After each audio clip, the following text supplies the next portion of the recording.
So let's get this straight. We have performers, we have professionals, we have players, Vinteras, vintages, ultras, not to mention all the different custom shop models. So how exactly do you decide which Telecaster to buy? Well, in this video, I'm going to show you the key differences between each model and help you make the right decision for you. Let's get started.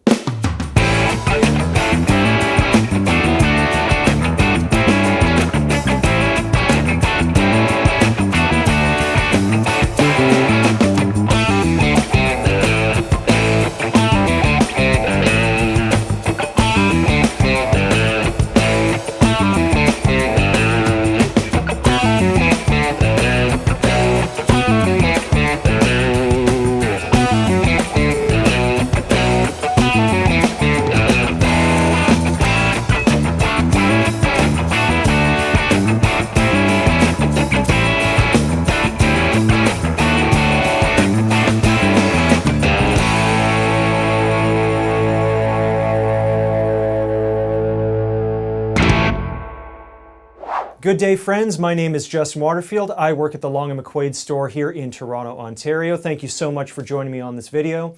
If you dig what we're doing here, please like and subscribe. It really helps out the channel. So today we are talking about Telecasters. We're talking about Fender's entire lineup right now, what they got on the market. And if it doesn't say Fender on the headstock, that's going to be for another time, another video. So we're not talking about any Squier models. Squier is Fender's offshore made guitars in Indonesia or Korea or China. That's sort of a separate group of products that we're not going to be addressing today. Like I said, it's just Fender, so we're talking about American made stuff, Mexican made stuff, and Japanese made stuff today. So Telecaster, I mean, it's probably one of the oldest production solid body guitars, if not the oldest production solid body guitar that's still made today. It is very, little unchanged since 1951 when it came out. You see all sorts of other shapes and, colors and modifications, and we're going to be getting into all that good stuff, all the stuff behind me and on the side. That's what we're going to be talking about today. We're going to be talking about the differences between each model and the reasons why you would buy one model versus another. Now, this is not a comparison video. I want to make that clear. This is not this model's better than that one. It's a personal choice. My job here is to explain the differences and the value of one feature set versus another, and then you can make the decision that is right for you. And it is a personal decision. So, what is a Telecaster? A Telecaster is essentially this. Comes in a couple of different configurations, a couple of different colors and whatnot. But when you think of a Telecaster, if you know what that is, it probably looks like this in this color. This is the Keith Richards, this is the Bruce Springsteen, this is the sort of original format of the Telecaster. It is essentially a cutting board with strings. It is a big slab body, usually ash or alder wood. It's got a maple neck bolted to it. It has this big old metal bridge here, 2 pickups, 2 knobs, a switcher. That's it. This is really the most sort of quintessential format for a guitar. No fancy switching, no vibrato bridges, none of that fancy pants stuff. It is 6 strings, a couple of pieces of wood, and the rest is really up to you. Now, like I said, this debuted all the way back in 1951. And there were other electric guitars around at the time, but they weren't mass-produced like in great numbers, right? This is a production line guitar, and the inventor, Leo Fender, that's where the company gets its name, he really knocked it out of the park the first time. We are still using this guitar in this same format, even today, right? All these decades later, it is pretty much perfect. Taking a closer look at the build of the guitar, it really is essentially 2 pieces of wood bolted together with some other hardware that's screwed into it, and that really speaks to the modularity of the design. It was designed to be easy to fix. If something goes wrong with the neck, well, you replace the neck. If something goes wrong with the bridge, well, you replace the bridge. But the byproduct of this kind of design, and this goes for most Fender guitars in general, is that they're really easy to modify, right? If you, say for example, don't like this switch here, you can flip this plate around and have the knobs up front and the switch in the back. If you don't like this bridge, swap it out for something else. If you don't like the neck, swap that out for something else. It's a really, really cool, easy to service design that lets you personalize your guitar really, really easily. So, what are the similarities and differences compared to the Stratocaster? Well, the Stratocaster is Fender's bread and butter guitar. It was introduced a few years later in 1954, and that's really the one that people think of when you say the word Fender guitar or electric guitar. You think of that body and that design and that shape and that sound. And the Telecaster kind of goes a little unloved because of the popularity of the Stratocaster. But I'm here to hip all you guys to the magic of the Tele. These things are mad wicked. So the similarities are that modular build that I was telling you about. Everything is assembled with screws and bolts, and it all just fits really neatly together. Also, the materials are very similar. We're talking about alder bodies or ash bodies, usually. Maple necks, again, usually. We're talking about maple fretboards or rosewood fretboards. So all very similar materials, but here's where the differences come into play. We have the body shape, first and foremost. This is what's called a single cutaway body. So the body cuts away from the neck, way up here where you can wheedle-wee to your heart's content, makes room for your hands. The Stratocaster has a second sort of like horn shape on the top. I don't know whether they did that for balance or just because it looks good, but this is what we call a single cutaway. Also, speaking of the body, check this out. It's just one big old slab of wood. There's no forearm contour, there's no belly cut on the back that the Stratocaster is so famous for. I would argue the Stratocaster is probably more comfortable to play. This one has harder edges. I'm a Les Paul player myself. This feels very natural to me. It bothers some people, most people it doesn't. It's just a different feel, right? A little bit more substantial, lets you know that it's there. It's not quite a comfortable ride, but it's an honest ride, if that makes sense. We've also got different pickups. So Telecasters typically have two pickups. They have a pickup positioned here at the neck, and then they have one positioned here at the bridge. Stratocasters will have three pickups, so they add one in the middle. But talking about this bridge, this is really interesting. This is one of Leo Fender's coolest designs. This is just a big old piece of metal with some saddles on there, and the strings go through the body, through the wood, and then across the saddles and over to the string posts here on the headstock. There's no floating bridge, there's no vibrato, no fancy pants, wiggly wobblies, none of that. It is rock solid. You're never going to have tuning issues on a Tele if you do it right. That really came later in 1954 when the Strat came out. But in 1951, man, this was it. This was high technology. And it still looks and feels and sounds awesome to this day. Now, there are a total of 10 models with variations in Fender's current lineup. So, in terms of price, going from low to high, and this is the order we're going to be following today, we have the Player 2 series, we have the Player Plus series, we have the Vintera II, we have the JV Modified, we have the American Performer, the American Pro 2, the American Ultra, American Ultra Luxe, the American Vintage, the Artist Series, and then all the custom shop models. That's a lot to get through, so buckle up and grab your fanny packs, because here we go.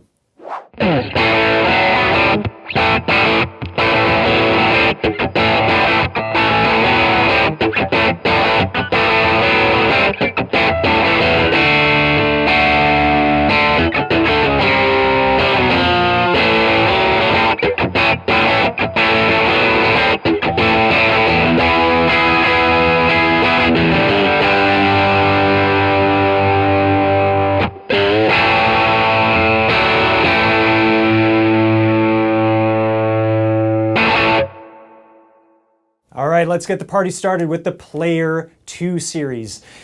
This is brand new for this year. This is the second iteration and the follow-up to the highly successful and very well-received Player 1 series, which was an evolution on the Mexican standard. So this is built in the Mexican factory in Ensenada, and this is just a great all-purpose guitar. If you don't have any particular specs in mind or any specific requirements, this is probably the one to get. It is the most basic feature set that is going to appeal to the broadest range of people. So what are those specs? It's a pretty good mix of vintage and modern. So we got a very vintage look with this lovely sort of sage green finish. We got a 3-ply guard, you know, the usual maple neck. We are back to rosewood fretboards. This is a big thing. On the Player series, Fender had switched away from rosewood in terms of the availability on the market in terms of lumber. They switched to something called Pau Ferro, which was fine. It just looked different. People made a lot of noise about it. I didn't see a problem with it. Now we're back to the nice dark chocolate rosewood. It does look better, I'm not gonna lie. In terms of sound and feel, it's about the same. It's cool. I mean, if you want rosewood, here it is. We have a neck profile that is halfway between, you know, thick and thin. It's the Goldilocks neck. It's not too far in either direction. It's just enough to fill up your hand, but not so much that you can't, you know, move around on it. It is a satin finish neck, which is nice. Feels really good under the hand. The really cool thing about this neck and this fretboard is that they've rolled the edges of the fingerboard on this model. And what that means is, like, there's this edge, right, where the fingerboard meets the side of the neck. And what Fender does on the higher end models, like the American Professional, the American Ultra, stuff like that, is they'll round over that edge ever so slightly to make it feel more comfortable and played in. And now that feature is down here on the Player II series. And I thought this was going to be a lot more subtle a difference than it actually is. This is a really noticeable difference. If you play it side by side with like a vintage spec Tele or like one of the Player I series, you're going to notice it right away. As somebody who wraps their thumb over the neck like this when I play chords, immediately obvious. I don't have this sort of hard edge digging into my joints or anything like that. Just makes it a real pleasure to play. So who is this guitar for? Well, like I said, if you don't have anything on your menu of features, like my guitar has to have this or it has to have that, I mean, realistically, this is the Telecaster that most people are going to choose. These pickups are, again, Goldilocks pickups. They're right in the middle of the road. They're not overly hot. They're not overly cool and bright and sparkly. They're Alnico 5 magnets. They're wound sort of medium hot. They're great for just about any type of music. This neck will fit, I think, 95% of people's tastes. Yeah, it's just a great all-around guitar for whatever you choose to do with it. And the other thing that's worth mentioning is the Player II series is full of these cool colors that are only available on this series as of right now. We got this lovely green here. We got that awesome red over my shoulder with the black guard that looks so good. If you like the look of these guitars, this is the series to get. This is the only place you're going to find these colors for now, which is, hey, that's totally valid. We all want to look good when we're up on stage and performing with these things. So you guys heard what it sounds like dirty? Let's check out the clean tones.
This is the Player Plus Telecaster, and specifically the Player Plus Nashville Telecaster. This is a really, really interesting beast, but let's talk about the Player Plus series.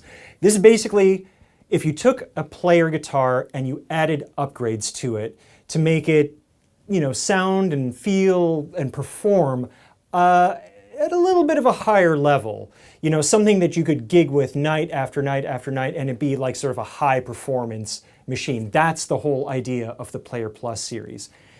Now, taking that formula and making it this is a really, really cool take on the classic, bare bones Telecaster format. So what do we got going on here?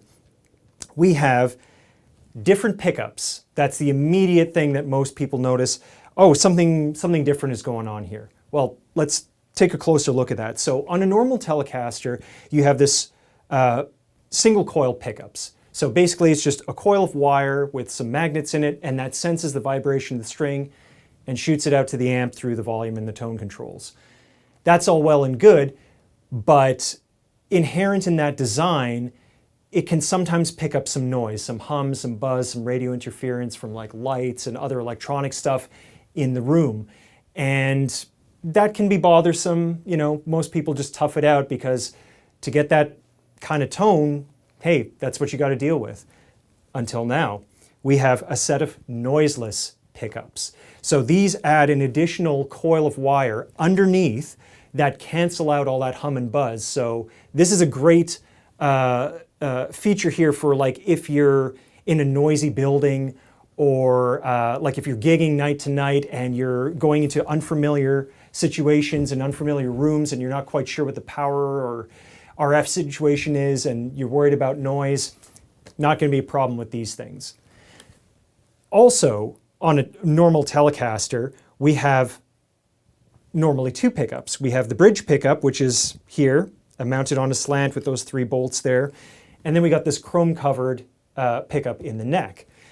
On the Nashville Telecaster, we have a Stratocaster pickup in the middle. So we got 3 pickups mated to this 5-way selector switch. And what this selector switch lets us do is pick either the neck or the middle or the bridge or combinations of those. We can get the neck and the middle together, or we can get the bridge and the middle together. So very much like a Stratocaster switching arrangement. Gives us all these options that are not available on a normal Telecaster. But then what if you do want that normal Telecaster sound? The sound of the bridge and the neck together. Well, you can't easily get that on a 5-way switch, like you'd have to do something else. Well, there is something else. Check this out. A push-pull pot on the tone control. So when you're on the bridge pickup, you pull that out, boom, adds in the neck pickup. And there's your classic double pickup tele tone. The other thing that this does is if you're in the second position where you've got the bridge and the middle, now you've got the neck added in there with the push-pull, and now you've got all 3 pickups on at the same time, which is a little unusual, but hey, it's a different tone, and that's what this guitar is really about. This is called the Nashville Telecaster because it's modeled after a lot of the modifications, specifically the electronics modifications that a lot of Nashville session players did to their Telecasters. So these guys would be going from studio to studio, cutting tracks for all these artists, playing guitar on all these people's albums, and they didn't want to bring a whole bunch of guitars with them to the session. So they wired up the guitars just like this so they can get any tone at any time. Boom, Nashville Telecaster. There it is. What else we got going on here? We have a flatter fingerboard radius, which is really cool, and it's nothing that you'd ever see looking at this guitar. So normally on Fender guitars in general, and specifically vintage Fenders and Telecasters, you have more of a curvature on the fretboard, and that makes it easier to chord, but it also makes it slightly trickier to bend notes because the more curve the fingerboard has, the more tendency the notes are to choke out at the top of the bend. With a 12-inch radius, it's a flatter curve on the fretboard, which means you can bend notes further. So if you're a blues guy like me, this is a really, really useful upgrade that you really don't see on a lot of Fender's other guitars. We've also got some locking tuners here. These are a bit of a divisive issue. Some people say that it improves tuning stability. That hasn't been my experience. But what I can say for sure is it makes string changes way faster. Because normally you got to measure out how much string you need, and then you got to wind it around the post and this and that. And if you're in the middle of a gig, in the middle of your set and a string breaks, the last thing you want to be doing is sitting there cranking it with your little string winder. So what locking tuners let you do is they let you put a new string on, pull it straight through, tighten it with these sort of locking knobs on the back, tune it up to pitch, boom, you're back in the game. Again, very player-centric mods to make your life easier. And that's really the ideal person who this guitar is designed for. Somebody who wants maximum flexibility out of one guitar. If you cut a lot of sessions, if you play in a lot of different bands that need a lot of different tones, or maybe you just want to, have the full range of expression, the flatter fingerboard to do whatever the heck you want over here in terms of bends and stuff like that. If you want all those switching options with the push-pull and the five-way, and, if you're somebody who breaks a lot of strings because you're just heavy-handed, you want to get back in the game a lot faster, they got the locking tuners. That's who this guitar is for. Somebody who wants the guitar to get out of the way and them just express themselves freely. That's the Nashville Tele. So let's hear what it sounds like clean.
We're getting into some vintagey goodness here with the Vintera II series. But before we get into any specific models, let's run down what the Vintera series is. This is a Mexican-made guitar that gets you about 90% of the way there to a vintage spec instrument. So you're going to have vintage aesthetics, like the way the guitar looks, but you're also, and perhaps more importantly, going to get different neck profiles. So the Player and the Player Plus is pretty standard, pretty modern necks. They're all about the same. Here's where we start getting into some interesting stuff. You're going to notice a lot bigger necks. You're going to notice necks that taper. You're going to notice necks that have unusual fingerboard radiuses. This is where the interesting stuff happens. And if you're somebody who's picky about what your fretting hand is doing, this is really the series to start looking at. We have higher grade hardware, generally speaking, on the Vintera series. We have some upgraded pickups and things like that. We also have some unique colors that are not available on other models. This is where your Fiesta Red, your Seafoam Green, your Lake Placid Blues start coming in. So again, if you're picky about the color and you're looking for like a vintage color, maybe you should take a look at the Vintera II series. Now, I should say that these are not 100% vintage correct. These are still made on a production line, so they got to be something that the factory can replicate and produce in high enough numbers that they can get the price down low enough. So certain things are not 100%, but it's close enough for the money that you pay. In this series, we have 4 unique models. We have a 50s model, we have 2 60s models, and a 70s model. These are all slightly different from one another in terms of their aesthetic, but in terms of the features that were inherent in each decade, broadly speaking. Again, this isn't going to be anything too specific in like a 1962 Telecaster. This is like a general 1960s Telecaster or 50s or what have you. And speaking of the 50s, let's just jump right in with this guy. This is a 1950s Fender Nocaster. But wait, I hear you say, aren't we talking about Telecasters? Well, yeah, we are, but check this out. This specific model doesn't have any model name on the headstock like the rest of them do. So what's going on there? Back in 1951, when the guitar was released, it was originally called the Fender Broadcaster, but another company also already trademarked the name, and it was Gretsch Drums. Spelled a little bit differently, but hey, they got there first. So they sued Fender, they said, you got to change it. Fender's like, cool, we'll do that. But they kept making the guitars. And in the meantime, they just cut off the Broadcaster label off the decal and put the Fender logo on them and kept shipping the guitars out until they changed the name to the Telecaster. And that's the one we know and love today. So these became known by players and collectors as Nocasters because they had no model name on them. But they're exactly the same as a Telecaster. You know, for all intents and purposes, Broadcasters, Telecasters, Nocasters, they're all the same thing. It just matters whatever's on the headstock. So what do we got going on feature-wise here? We're getting, like I said, 90% vintage specs. The thing I love about this that was immediately obvious for me is the screws. These are flathead screws, which, you know, nobody uses anymore. Everybody uses Phillips head screws. But Fender went to the lengths to make sure that all the screws on the Vintera Nocaster are flathead. It's such a small thing and it really doesn't do anything for the tone. But I think it's kind of a really cool detail on an otherwise, you know, sort of like standard butterscotch Tele. We've also got a 7¼ inch radius on the fretboards. Now, like I was talking about with the Nashville Tele, this is the curvature of the fretboard, right? How round it is. If you're to look at it sort of on its end like that, you see a lot more of a curve to it. This is a really cool fretboard radius and not something you see too much of outside of vintage spec stuff. But if you're somebody who does a lot of chording, this is really comfortable. Like your fingers just sort of fall into place. You find you can fret chords easier. It's not always easier to bend notes on a really rounded fretboard like this, but hey, if your thing is rhythm guitar, if you're a Keith Richards, man, this is where it's at. Also, we have a vintage bridge here with brass saddles. This is the original Telecaster bridge setup. The previous 2 guitars we looked at, the Player and the Player Plus, both have modern bridges. They are 6 saddle bridges, so each string gets its own saddle, and you can raise or lower the height of every string individually. You can intonate every string individually to play perfectly up and down the neck. This bridge has 3 big Tootsie Rolls of brass, so you get 2 strings on each brass saddle. This guitar will never intonate properly, but that's perfectly fine for Keith Richards and Steve Cropper and Bruce Springsteen and all his Tele players, and if it's good enough for them, it's good enough for you too. It needs to be close enough for rock and roll. I also think, and a lot of people agree with me, brass saddles, brass is just, as far as metals go, a little bit warmer, a little bit denser sounding than like steel or aluminum. I find that it really warms up this style of bridge where you just got a big hunk of metal here and you got these metal saddles. There's a lot of metal going on where it comes to the vibration of the string into the body. It really warms up that sound. And when coupled with this really stinging bridge pickup, it just balances out really, really nicely. So, let's see what this thing sounds like clean.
And now for something completely different. This is the Vintera II 70s Deluxe. This is totally not what you think about when you think about a Telecaster, but it was a vintage model in the 70s. This was to compete with a certain company that begins with the letter G that shall go unnamed. So what we have here is two big old humbuckers. Gives you much thicker sound than the single coils in a typical Telecaster. We've also got this big old pickguard that all the controls are mounted to, and we've got a very different control layout. So in a normal Telecaster, we got that three-way switch, a master volume, and a master tone. Here, we've got individual volume and tone controls for each pickup. And then the three-way switch is up here on the top horn. Completely different animal. Again, as a Les Paul player myself, this is very familiar to me. This is the Tele that I picked up and like, oh yeah, okay, I know where everything is. And it just sounds absolutely monstrous. The other really interesting thing is that they put a Strat neck on this thing. Notice the bigger headstock than we've seen on all these other Teles. It's got the bullet truss rod, which was very typical of the 70s. And we've got a vibrato bridge. This is really interesting. I've only ever seen, I think, one vintage example of the Telecaster Deluxe. They actually did two versions. One with a hardtail bridge, so the strings just go straight through the body, sort of like a normal Telecaster. And there's this one with the back plate, just like a Stratocaster, and it moves and it wiggles and it does all that stuff. Really interesting. You don't find this model anywhere else in Fender's lineup. So if you want the humbuckers and the four knobs and the three-way switch and the big headstock and the vibrato bridge, I got news for you. This is the only place you're going to get it. And it's so cool. Now, let's hear what this thing sounds like clean.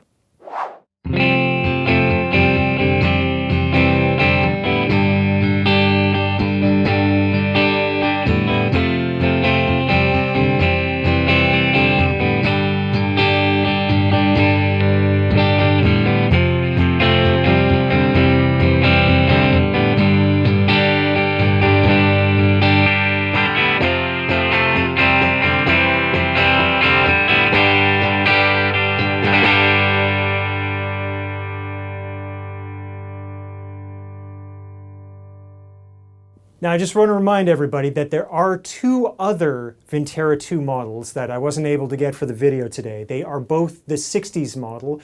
There's the regular 60s Telecaster with the two pickups and classic stuff that has the rosewood fingerboard, a bit of a tapered neck. That's super cool.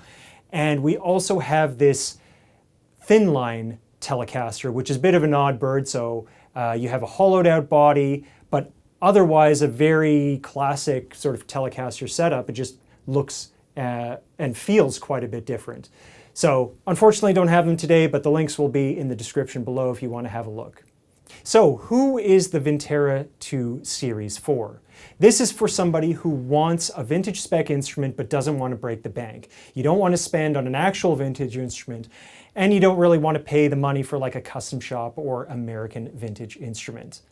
If you don't mind some of the modern conveniences like a polyurethane finish as opposed to like a nitrocellulose finish, something that's way more durable, the Vintera series is for you. If true vintage specs like 110% vintage aren't your thing, if you're cool with some of this sort of concessions that they made to keep the price down, this is your ticket. It gets you most of the way there, gets you most of the experience of owning a vintage instrument.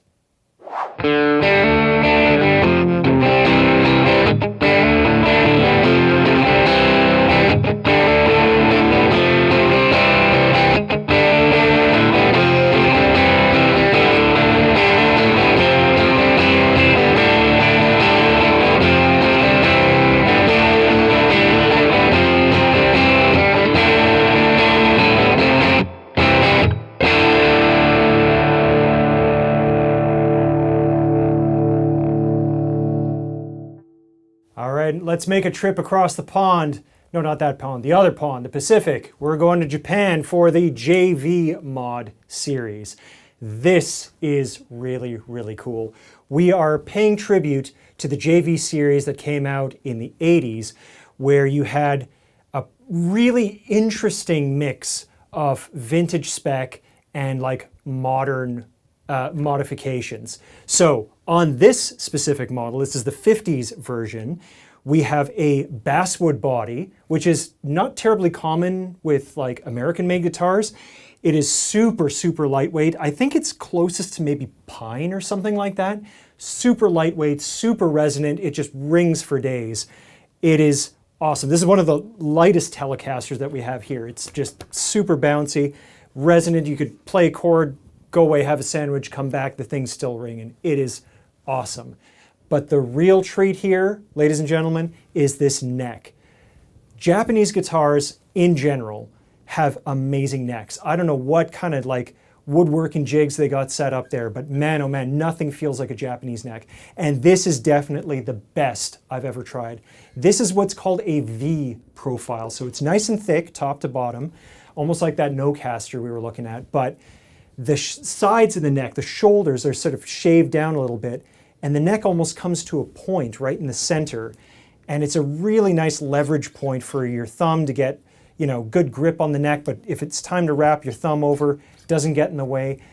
It is sublime. This is my favorite neck profile, and just the way that they carve it, the way that they roll it is one-piece maple. Oh man, this thing is just, the neck is worth the price of admission. That's why you buy a Japanese guitar, in my opinion. So we also got some interesting electronics modifications. So on a normal Telecaster, you have a three-way switch that selects bridge, middle, which is both of them, or the neck. But on this guitar, we got a four-way switch. So something's been added here. We get the normal bridge, both, neck setup, but then in the fully forward position, we get what's called a series mode, where it's both pickups again, but they're added together in a slightly different way than normal Fender guitars. Normal Fender guitars wire their pickups in what's called parallel mode, which is an electronics term. It's really complicated, but basically what we hear is that the mid-range dips out, and that's what gives us that sort of spanky plunk that a lot of Fender guitars are known for. In series mode, on this guitar, on the JV, it adds the outputs of each pickup and sums them together to give you more output and more mid-range, and it's just going to smack your amp and your pedals way, way harder. It's almost like having a giant humbucker in the guitar. So it's just another really useful tonal option, again, an invisible modification. It's really cool. But that's not all. There's this push-pull on the tone control, and what this does is, again, plays with the relationship between the neck and the bridge pickup. So when this is in series or parallel mode, this flips the phase of one of the pickups, and all of this is to say what you're going to hear is, instead of your mid-range going away, it's going to drop off the top end and the bottom end and give you this sort of like really nasal mid-range spike. It's a really, really cool option that we haven't yet seen on any of the Fenders that we've looked at today. That's what makes the JV Mod series so cool. And on that note, let's hear what this thing sounds like clean.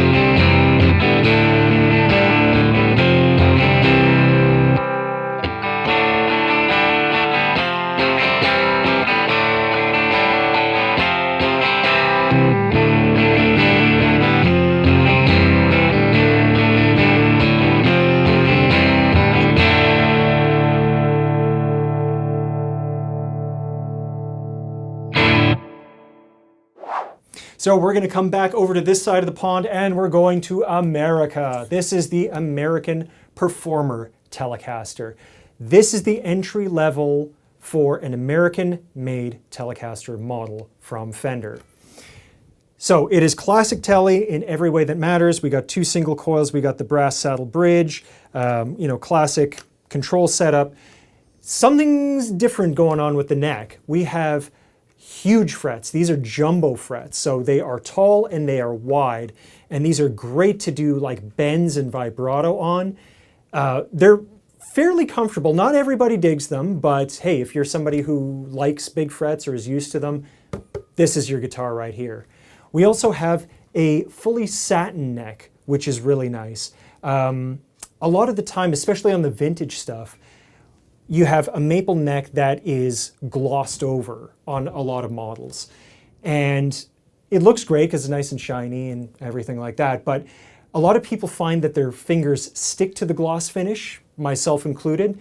With a satin finish on the fingerboard, your fingers just sort of glide over it and you get that, all the benefits, the brightness and the snap of the maple fretboard without all the stickiness. And I mean, that's really about it for the sort of base model here. But I want to demo this one for you. The humbucker single coil version in 3-tone sunburst behind me. This one's really interesting. Let's hear it.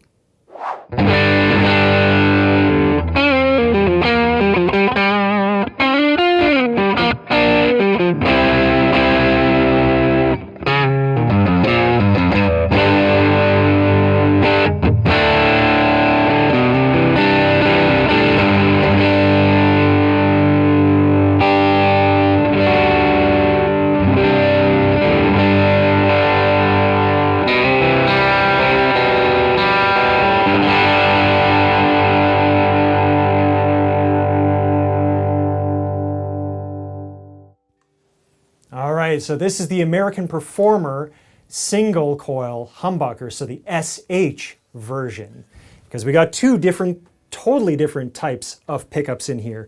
We have the classic Telecaster single coil in the bridge and a big old meaty humbucker in the neck. And you'd think that the humbucker would be louder and totally overpower the single coil. But as you can see in that demo there, I switched between both, and yeah, they do sound different, and the humbucker is definitely thicker and warmer, but one doesn't necessarily overpower the other.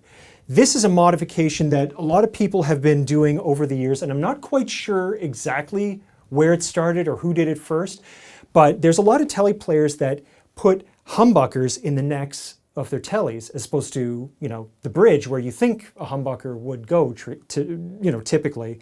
But I guess there's a lot of metal and a lot of things to cut through here and whatever. It's just easier to put it in the neck position. And as luck would have it, it balances out really, really well. And this speaks to the design of the bridge pickup in a Telecaster.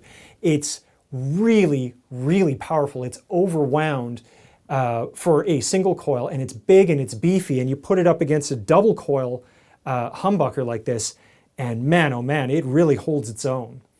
This specific pickup is really interesting. This is called Fender's double tap humbucker. So a humbucker, for those of you that don't know, it's 2 single coil pickups side by side in the same housing.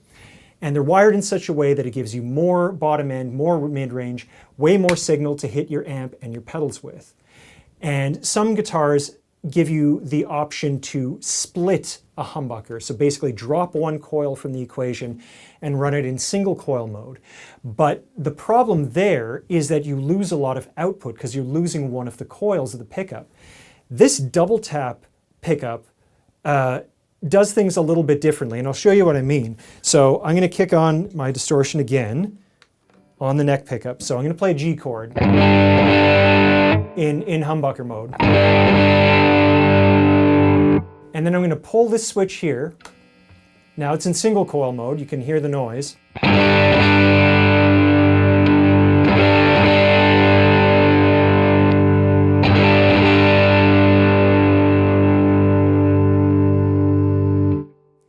That's really interesting. So it's definitely in single coil mode because we got the extra noise coming in.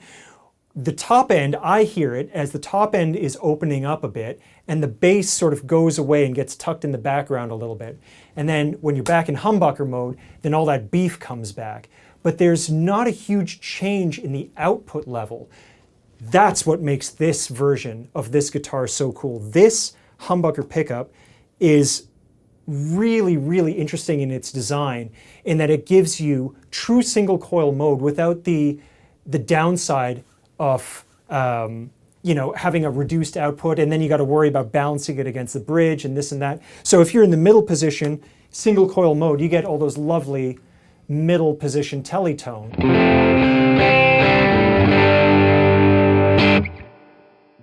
And then if you want the beef, there it is. It's kind of the best of both worlds. So why would somebody buy an American Performer guitar? Well, if you want an affordable, made in USA Telecaster, this is your starting point. Some people argue it doesn't matter where it's built.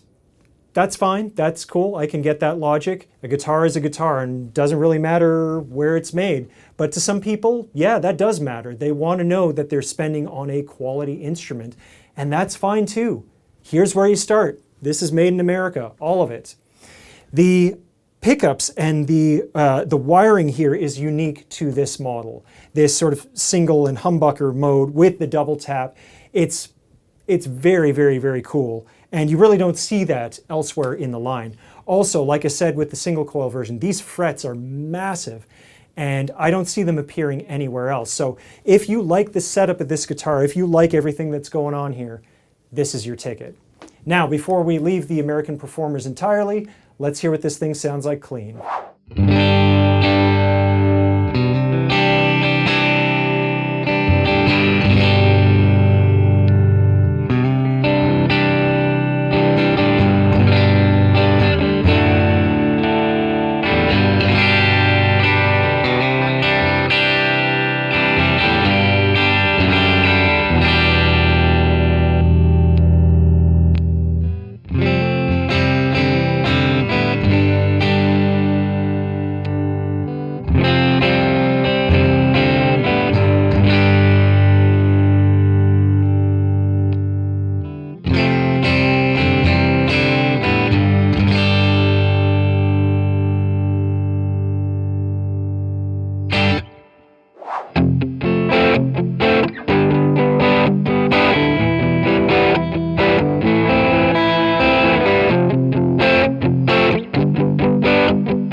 So we have the American Professional II next up on the list. This is, again, the sequel to the very successful American Pro 1 series, which was very well received. It was a continuation of the American Standard. So if you're noticing a bit of a theme, all these guitars are looking very similar to each other, but here's where we start getting some interesting, almost invisible mods and upgrades for yourself, for the player. So we get rolled fingerboard edges. So like we were talking about with the Player 2 series, the edge of the fretboard is nicely rounded over, very, very comfortable to hold. There's no hard edges here. The fretboard and the neck just sort of get out of the way. We have a sculpted neck heel. So instead of the big blocky 4-bolt, hard edge here, we get a little bit more of a contoured feel, so you can get right up here into Wheedle-Wee zone. We also have kind of a classic bridge with the brass saddles, 3 brass saddles and everything, but not quite. If you really look at this bridge, there's something really interesting going on here. So the typical Telecaster bridge is this bent piece of metal, right? That's the bridge itself. It's sort of got these edges, this sides and then the back. But on the American Pro, they cut it down. So it's almost flush with the body, and it just lets you, get your fingers in there a little bit more, like a little bit more maneuverability. It's not like you're playing over top this metal box like some of the vintage ones can feel like. So this really cuts away a lot of that that metal that might be getting in your way, but still keeps the vintage look. Speaking of vintage look, we got the 3 brass saddles, but here, check this out, they're rounded over at the ends. No hard edges on this guitar, ladies and gentlemen. Everything's nice and round and soft. Nothing's going to be poking you. This is one of those cool things. But also, these saddles have little divots shaved into them. And this is to improve the intonation. So remember I said 3 saddle Tele bridges will never intonate properly. That is true. But this will get you more intonated than you would have been otherwise. So they just take off just a little bit of material in both directions depending what string they're compensating for, and that will get you intonated correctly so the guitar will play totally in tune all up and down the neck. We have Fender's V-Mod pickups, which again are voiced sort of all-purpose pickups, a little bit more scooped in the mids, at least I hear them that way, and that gives them a real sort of plunk and nice attack without being overly brittle and sharp. Another cool thing, electronics-wise, is the volume control has a treble bleed capacitor on it. So, with passive electronics, so pickups that send their own signal out to the amp, anytime you roll down the volume, what you get is the top end disappearing first, right? You hear a reduction in the top end, and then you hear a reduction in the overall signal. With this circuit in place, with this capacitor on the volume control, your top end stays in place even though your volume is going down. So you can get all that brightness and that plunk even though the volume is very, very low. Let me show you what I mean. So I'm going to be on the neck pickup here. I'm just going to play a chord at full volume, and then I'm going to roll it down as I go. And you're going to hear that top end stay in place.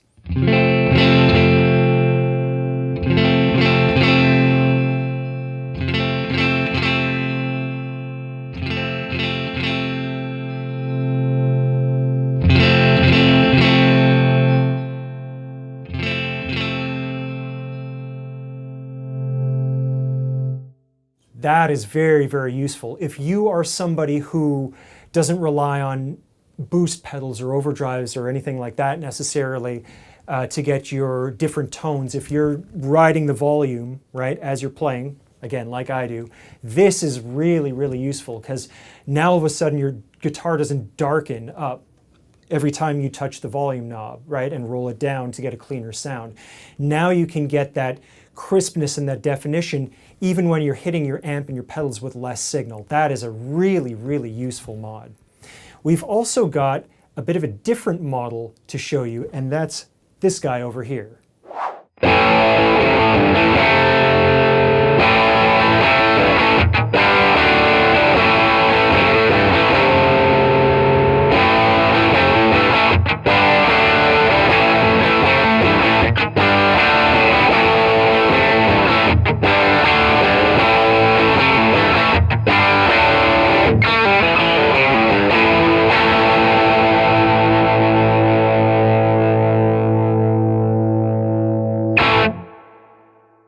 This is the American Professional II Deluxe.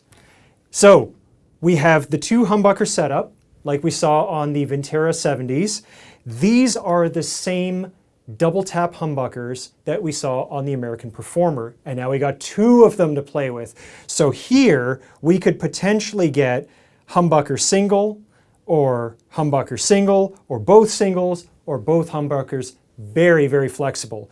We've got these push-push controls here on the tone knobs. These will split out each pickup. Again, no volume loss when you switch into single coil mode. That's the appeal of the double tap humbucker. And again, we get that, you know, classic Les Paul setup with the 2 volumes, 2 tones, the switch up top, the Stratocaster neck. It is very cool. This is one of my favorites. Again, I just feel at home with this control setup, but these double tap humbuckers are so, so awesome.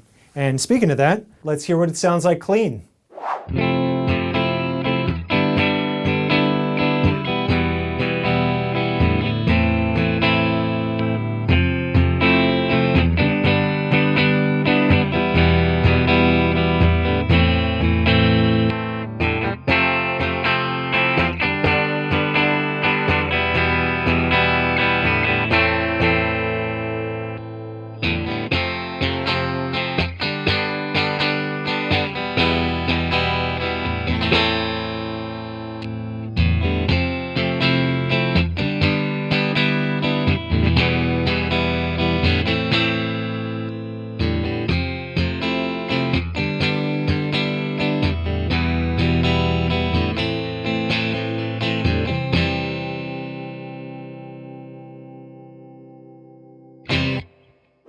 So what's more professional than a professional?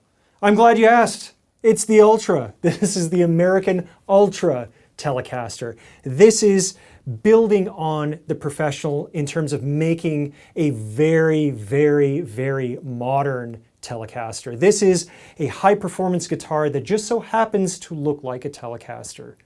So what do we got going on here? We have a very flat radius on the fretboard. We have a 12 to 16 inch radius, which is very flat. You can bend all day on this and not worry about fretting out. You can get the strings nice and low to the fretboard. We have a contour cutout here on the back so that you can hold it close to your body, nothing digging into your ribs there. We also have this really sculpted neck heel, so you can spend all your time up here on the 22nd fret and just bend away to your heart's content. We got locking tuners. We've got very similar, if not the same, noiseless pickups that we saw on the Nashville guitar. So all that being said, I'm not going to play you this one. I'm going to play you that one over there.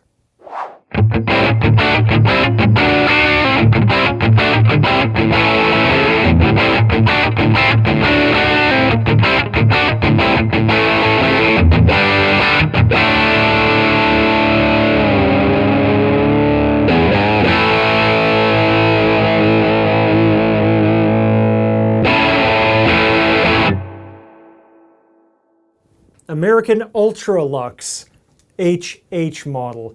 This is wild stuff. If you've ever wanted to play metal on a Telecaster, this is your ticket. We got some really, really weird stuff going on here. So we got two double tap humbuckers, just like the American Pro 2 Deluxe. We have a Floyd Rose bridge, which is something you never, ever see on a Telecaster. So this is a floating bridge, which means it does not rest on the body. The strings do not anchor in the body in any way. This thing can pitch forward and drop the pitch of the strings. It can bend backwards and raise the pitch of the strings. We have a locking nut right here. This thing is super stable in terms of tuning. You can dive bomb, you can do your best Eddie Van Halen impressions on a Telecaster. This is so, so cool. We also have this hidden S1 switch here. It's basically the top of the tone knob. You push it in, and that's what splits out these double tap humbuckers. Then we got a three-way switch, and I mean, that's about it. It is the heavy metal Telecaster. So why would anybody buy an American Ultra? Well, for one, they're kind of going away. They're going to be discontinued by the end of this year in 2024. So if you're at all interested in these models, now is the time to get them. Just a little pro tip for you. But also for somebody who is not concerned with vintage appeal, right? If you just want a high performance guitar, if you want something that's going to get out of your way and just let you do whatever you need to do fretboard wise and express yourself and this and that, and not worry about vintage radius and vintage output pickups and oh, the contours are not there, and just none of that stuff matters to you, which is totally valid. This is your high performance rock and roll machine. This and the American Ultra that I showed you earlier. So let's hear what this thing sounds like in clean mode.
Oh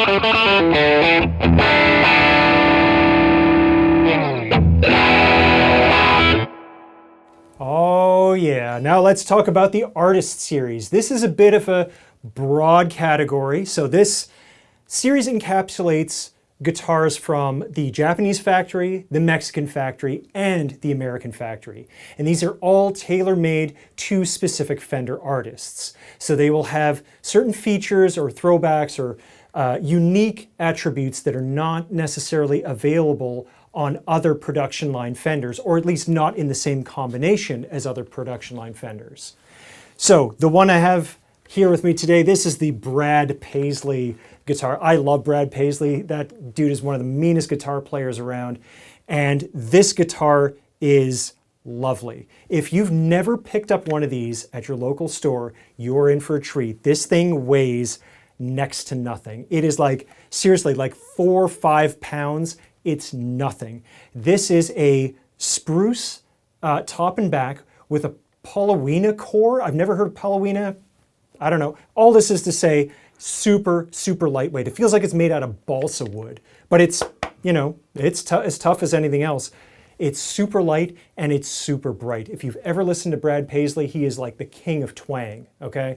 That Tele he plays just stings. It's just, oh man, it's awesome. And this goes a long way to replicating that sound. We have a 64 Tele bridge pickup, which you just heard. We have a twisted Tele neck, which is a little bit of a brighter take on the typical neck pickup in a Telecaster. We have a V-shaped neck. It's quite different from the one that we saw on the JV Modified. It's not as pronounced a V shape. It's more of a gentle V. And this finish is something else. It may not be to everybody's taste, but you cannot say that it's not unique. Silver sparkle, but it's road worn. So Fender does this every now and again, where they pre-wear or relic a guitar to make it look old and worn in. So this is not a custom shop guitar. This is actually made at the Mexican factory under the road worn series. And it's a production line Mexican guitar with a little bit of extra love on the finishing line, I guess you could say, to make it look all worn out and road worn, funny enough. And it applies to the body and the neck, and it feels like an old pair of jeans. You know, it's just immediately comfortable. It's worn in all the right places. Nothing's sticking to you and getting in your way. It is so, so cool. So why would somebody buy an artist model? This is a question I get all the time. If a guitar is tailor-made for somebody like Brad Paisley, why would I buy it? I'm not Brad Paisley. Yeah, fair enough, but maybe the guitar that he plays or the guitar that somebody else plays, maybe the sound or the feel of that particular artist inspires you to play a certain way. And that's totally valid. You know what I mean? Like, you go out with this and not everybody's going to know it's a Brad Paisley signature. They're just going to be like, holy cow, look at that Telecaster. You know what I mean? Like, not everybody's going to put 2 and 2 together, so don't worry about copying somebody else's style. If you want to pay tribute to your favorite artist, you know what, go ahead. Buy their signature model. If you want to sound like them, if you want to play like them, if you're in a tribute band, which is totally cool, absolutely pick up an artist model. The long and the short of it is you want to pick a guitar that inspires you to play your best, right? Guitars are tools, and if the tool that inspires you to play is the guitar that your personal hero plays, then just do it. Don't worry about what anybody else says. Nobody's going to walk out of your gig being like, they're playing the Eric Clapton signature model or whatever. Nobody cares. Just buy the guitar, play it, be awesome. You'll be cool. Now, let's hear what this thing sounds like clean.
All right, we're almost there, but first we got to talk about the American Vintage series.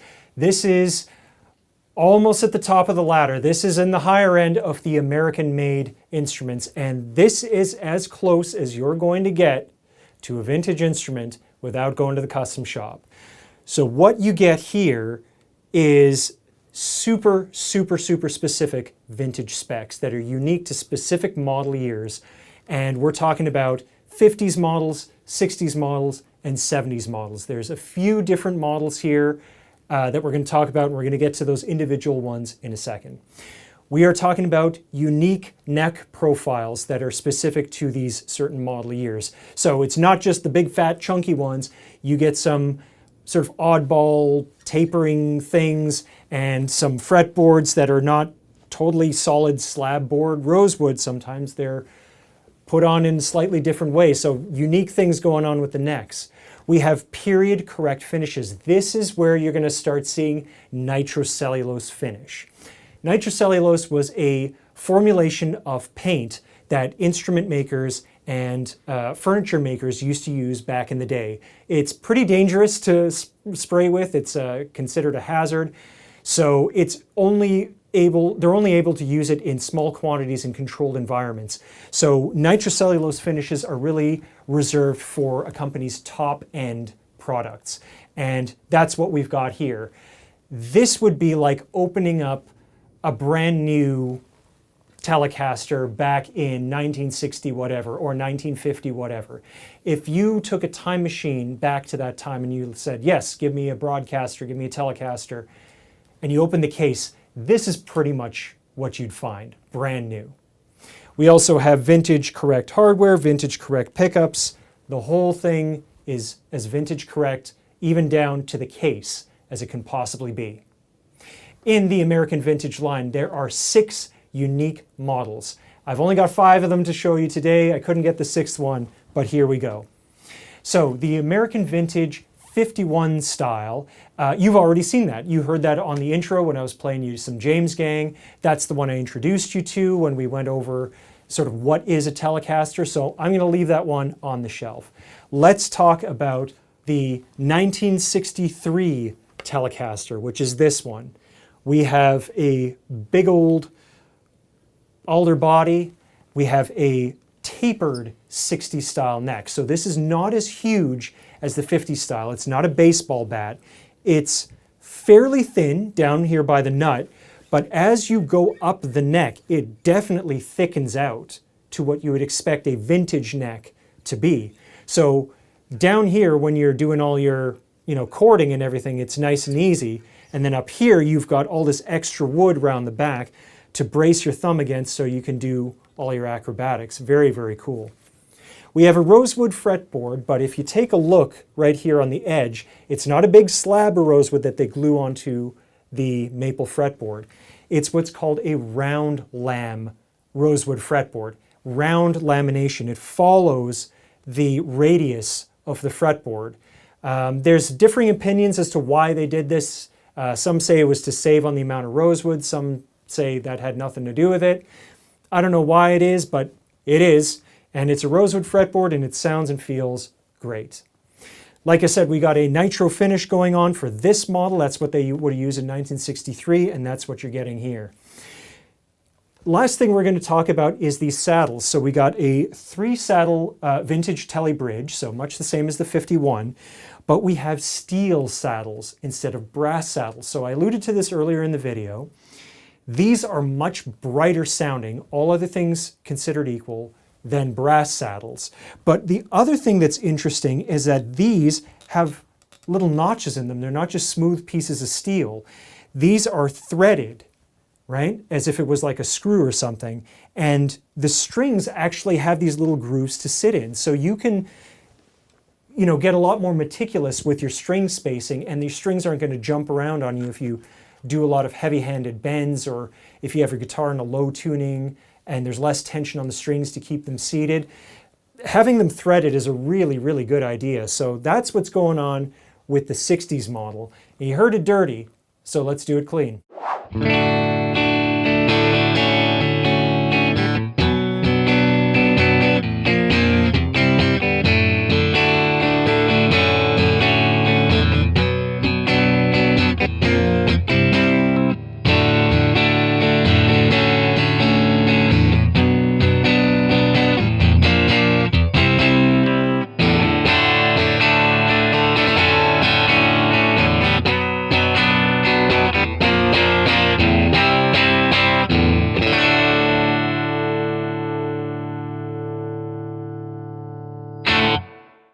Next up, we have the American Vintage 1975 Telecaster Deluxe. So we've seen a lot of this format already, so I'm just going to talk through this one.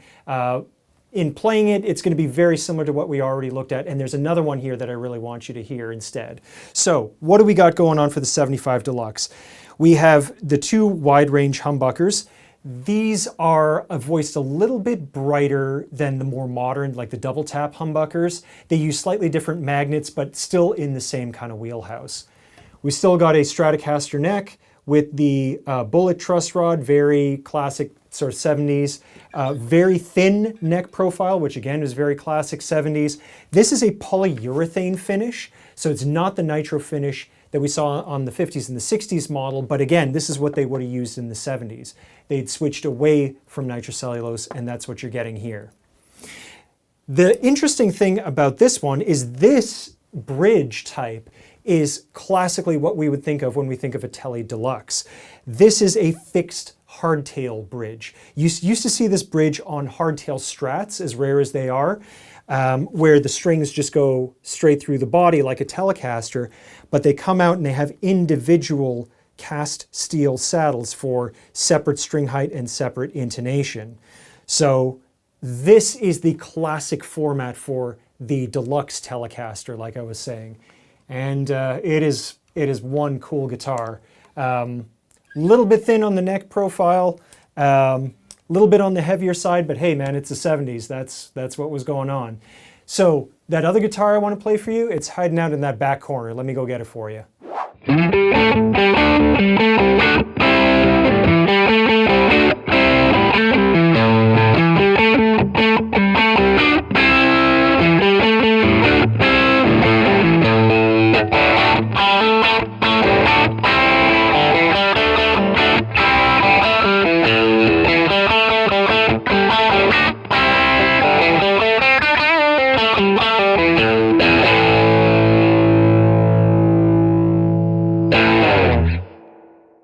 Here we have the American Vintage 1977 Telecaster Custom. Now, this is confusing, so pay attention. This is the Telecaster Custom. This is the 70s model with the humbucker and the single coil and all this stuff going on here. There is also a custom Telecaster, which is no longer made. The custom Telecaster is, for all intents and purposes, a 1960s Tele that has binding on the edge of the body, on the front and the back. That's it. Custom Telecaster. This is the Telecaster Custom. Now that we got that straight, let's check it out. We have, again, the humbucker single coil combination. I have a feeling Fender did this after all the players started modifying their instruments and they wanted to do a factory version.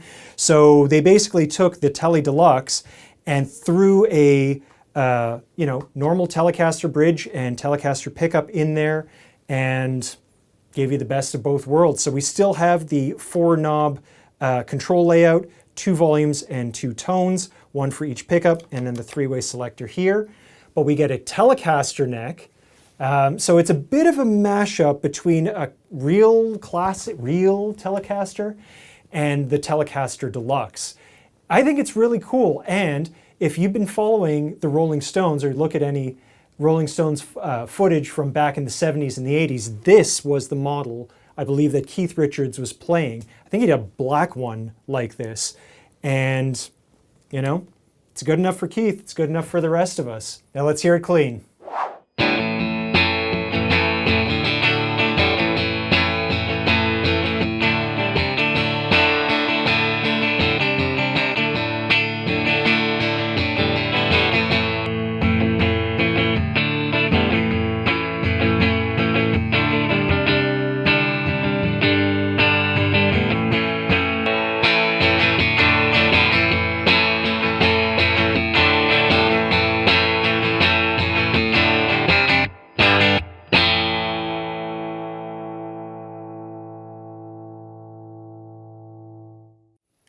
So, why would somebody go and buy an American Vintage series guitar?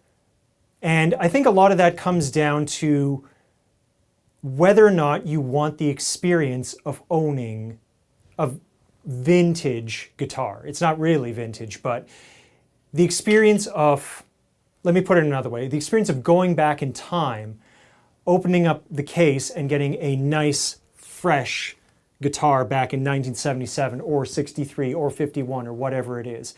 For some people, that's really inspiring.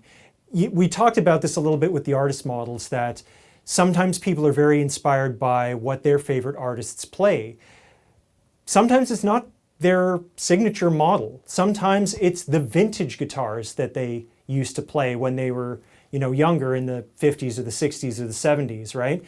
If you are playing a guitar that has vintage specs, you're playing a guitar with limitations, right? The curvature of the fretboard, the control layout, the just the sort of feel of everything and the location of everything, and not everything's comfortable, not everything is easy to play, but fighting up against those limitations and those quirks makes you play in a very specific manner. And if that's something you find inspiring, you should absolutely get a vintage style instrument. And the American Vintage Series gets you as close to the vintage experience as you can get.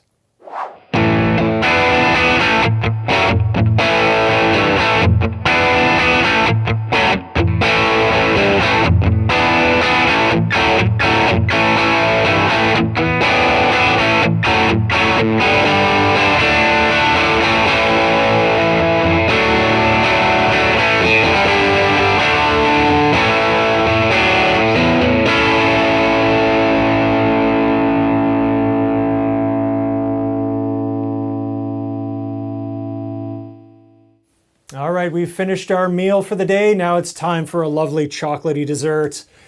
We're going to start talking about custom shop guitars. And custom shop is a huge, huge range of weird and wonderful stuff like this. But before we start talking about this, you can go one of two ways when you choose a custom shop instrument. You can decide to go as close to a vintage model as humanly possible, so even more vintage accurate than the American vintage line, which we just looked at. You can have the custom shop replicate your own vintage guitar if you send them the specs. They can make you pretty much an exact copy. You can get a specific, like, November 1962 Telecaster. Sure, they'll do that too. They can do stuff that never existed before, like a 50s Tele in Sonic Blue, right? They never had that finish in the 50s, but you can have a 50s spec instrument with a cool color. They will do anything that you want. Or you can just go into the weird and wonderful menu of stuff they've already built, like this thing. This is a rosewood Telecaster with a bit of a twist. So this isn't George Harrison's rosewood Telecaster, although it does look like that at first. It's got this big F-hole here. This is what we call a thin line Telecaster. So the body is routed out from the inside, and this F-hole is put here. So this is very much like a semi-hollow body instrument, where the majority of the guitar is solid, and then there's some space for some air inside. This, number one, reduces the weight, which is a godsend for something like this. Rosewood is very, very heavy. To be able to use it as a body, you really need a strong back or weight relief, which this is. But it also, because of that air in there, it lends a bit of an airiness to the tone. It's not quite as, punchy in the mouth as a solid body. It's got a little bit more space to breathe. And that, I would argue, comes through even when it's plugged in, when you're playing it through an amplifier. Speaking of thin lines, there were some notable omissions in our lineup today. We were missing one of the Vinteras, and we were missing two of the American Vintages. All of those are thin lines. They're on the harder side to get, they're not quite as common. And when we do get them here at Long McQuade, we usually sell out of them pretty fast. So there was a 60s Vintera II that was missing, and then there was a 70s American Vintage. All of them thin lines. We'll have the links in the description below if you guys want to check those out in more detail. So on this Telecaster, it is all rosewood all the time. This is a delicious chocolate pudding dessert kind of guitar. It's very warm, very chocolatey, very smooth. They put the satin finish everywhere. It's really lovely. Rosewood fingerboard, rosewood neck, rosewood body. It's a real treat, and it looks awesome. So, you heard it dirty? Let's get some clean tones going.